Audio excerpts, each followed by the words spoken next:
There's this incredible story from the ancient Bhagavata Purana about a terrifying bull demon named Arishtasura. But here's the thing, it's not really just a monster tale. Nope. It's actually a powerful lesson about a danger that's, well, way more subtle than just plain old evil. We're talking about the danger of pride.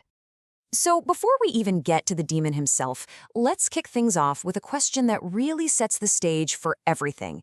Think about it for a second. What could possibly be more dangerous than evil? Just pure, straightforward evil?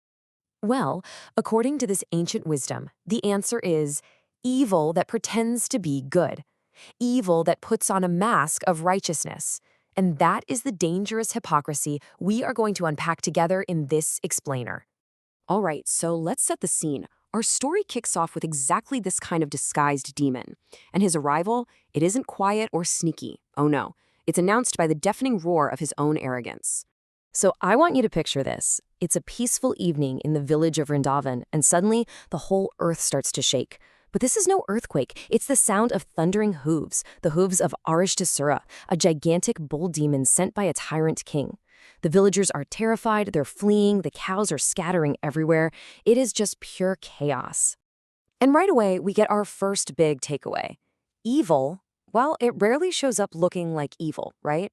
It often disguises itself as something powerful, something respectable even.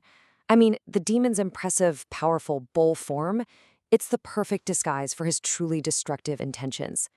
So there you have it. The central conflict is set. In one corner, you've got Arishtasura, the absolute embodiment of false pride. He's powerful, terrifying, and he's here to cause chaos. And in the other corner, you have Krishna, the protector. He's calm, composed, and he represents truth itself. The stage is definitely set for a showdown. Now, Arishtasura is not a subtle character.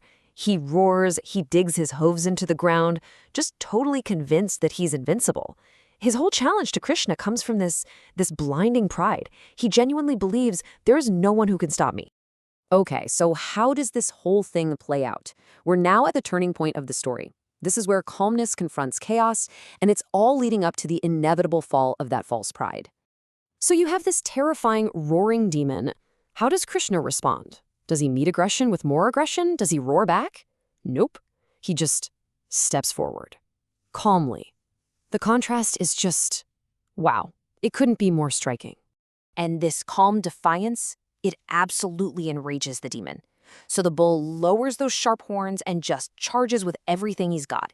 He fully expects to just obliterate Krishna in a single second. But this is the moment.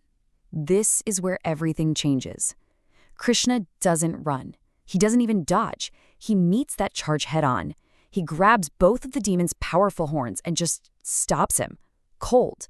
His furious attack comes to a dead stop. And that one move right there reveals a huge truth. Raw aggression, it's just no match for calm, centered strength. See, real courage isn't about being the loudest guy in the room or the most violent.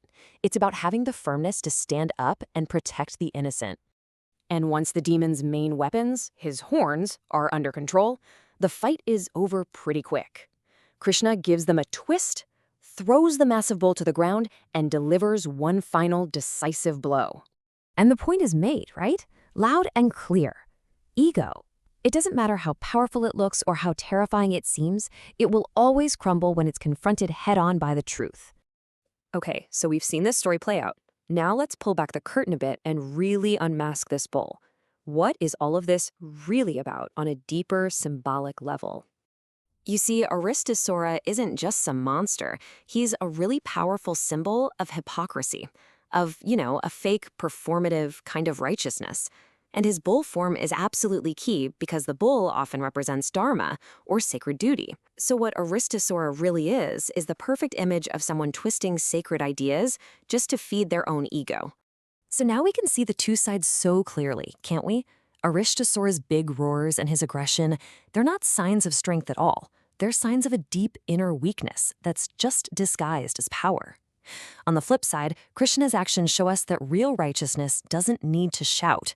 It acts calmly, but with this unshakable firmness to protect peace. So, what's the playbook here?